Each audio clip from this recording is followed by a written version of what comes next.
그 다음에 지금 산업을 어떻게 봐야 되냐. 식품은 코로나 이후 버티고 있고요. 유통은 온라인이 뛰고 오프라인은 망하고 있고요. 금융은 지금 괜찮고요. 아까 말씀드렸다시피 원래 은행이 하반기에 많이 뽑아요. 그 다음에 패션은 지금 넣어놨지만 많이는 안 뽑아요. 그러니까 이거는 꼭 저때까지 한 게 너무 많아가지고 이쪽 써야 되는 친구들이 좀 바라봐야 될 직군이에요. 그리고 여러분들 이제 보셔야 되는 게 뭐냐면 그 이공계 임원분들이 문과 무시하거든요. 네, 그래요. 이게 왜 그러냐면 이공계 임원분들은 성향이 문과스러워요. 되게 비즈니스적인 일을 하는 사람들이죠. 그런데 내 뿌리는 이공계예요. 그러니까 이 사람들이 본인 성향을 갖고 있는 문과 학생들을 무시하는 이유는 뭐냐면 이게 그렇다는 게 아니라 그 사람들 생각이에요. 왜? 저거는 이공계들한테 가르칠 수 있거든요. 마케팅 가르치면 돼요. 이공계들 하죠. 뭐 그게 그러니까 대단하지만 뭐 기본 학습이 없는 상황에서 마케팅을 하는 건 아니잖아요. 그러니까 이게 학업이라는 게 내가 재무적인 백그라운드가 있어야 회계도 가능한 거고 그 다음 내가 관리회계, 뭐 재무회계, 세무회계 이런 단계로 올라가는 스텝의 학업 과정들은 이게 주입이 어려워요. 그런데 마케팅이라든가 이런 것들은 바로 주입이 가능하고 하거든요. 영어도 이공계도 영어 하면 되죠. 그러니까 문과를 뽑는 이유는 지금 우리나라 산업의 주력 산업이 물건을 만들어서 판다고요. 그러니까 반도체 2차 전지 뭐 바이오 다 물건 만들어서 파는 제조 산업이에요. 그러면 그 산업의 핵심 인재로서 이공계를 많이 뽑고 그래서 여러분들 취업이 어려워요. 그러면 여러분들의 생각은 이렇게 생각을 하셔야 돼요. 내가 이공계하고 싸워서 이길 수 있는 나의 무기가 없으면 취업은 굉장히 힘들어져요. 저는 그 세 가지를 첫 번째가 뭐냐? 글로벌 역량이에요. 이공계들이 어학이 아직도 약해요. 그래서 글로벌 역량을 갖고 있어야 취업이 유리해지는 건 자명한 사실이에요. 두 번째 뭐냐? 자, 인문학도 굉장히 깊이가 있는 학문이지만 이건 취업의 학문은 아니기 때문에 역학만큼이나 그러니까 문과들한테 코딩과 역학 주입이 어렵거든요.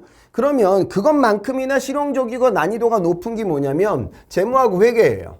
그러니까 이쪽의 경쟁력이 탄탄한 친구들도 취업이 돼요. 그런데 얘네들은 뭐야? 다 사실 고스펙자들이죠. 그럼 이제 나에게 남는 건 뭐냐? 영업력밖에 없어요.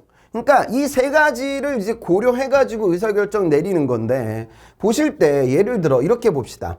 지금 반도체 산업이 우리나라 주력 산업인 건 여러분들 다 아실 거예요. 그런데 삼성전자 DS는 뚫기가 어렵단 말이죠. 그러면 반도체 예를 들어 삼성전자의 자회사가 있어요. 거기 어디냐면 세메스예요.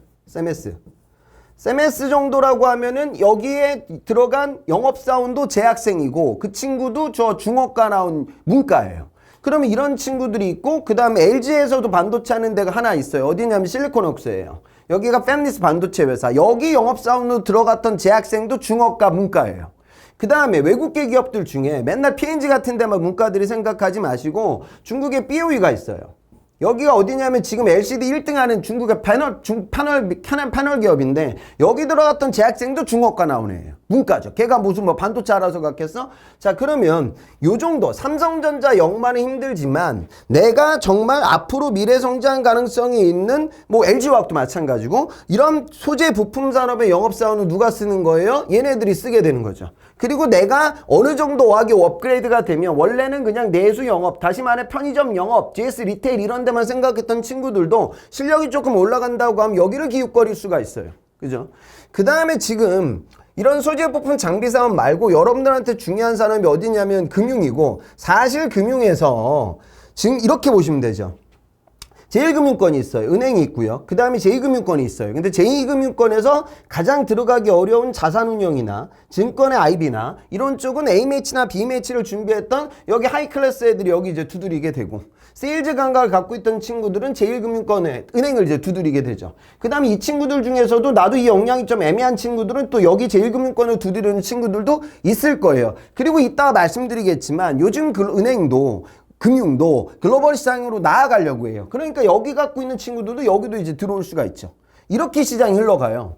이 두 가지가 우선은 코로나 이후에 그 여파를 잘 안 보고 그나마 시장이 커지는 거죠. 그러면 이제 식품산업이다. 식품산업은 오히려 이 친구들은 경쟁력이 없어요. 우리나라 식품 해외 시장 진출이 많지 않습니다. 내수가 탄탄해요. 그러면 이제 여기 있는 친구들이 이런 데를 보고 또 여기 있는 친구들이 또 유통을 보고 이렇게 이제 흘러가게 됩니다. 그런데 온라인 유통이라는 건 그렇죠. 은행은 지점이 있고요. 고객 응대를 해야 돼요. 그죠? 그러니까 여러분들 물론 비대면 채널이 많아지고 있지만 대출 같은 거 받을 때는 대출을 온라인으로 받을 수가 없어요. 막 몇 억 받고 몇 천만 원 받아야 돼. 그러니까 은행에 가야 되거든요. 그러니까 그런 부분들에 대한 수요가 있어요. 근데 온라인 커머스의 특징은 뭐냐면 이게 그렇죠.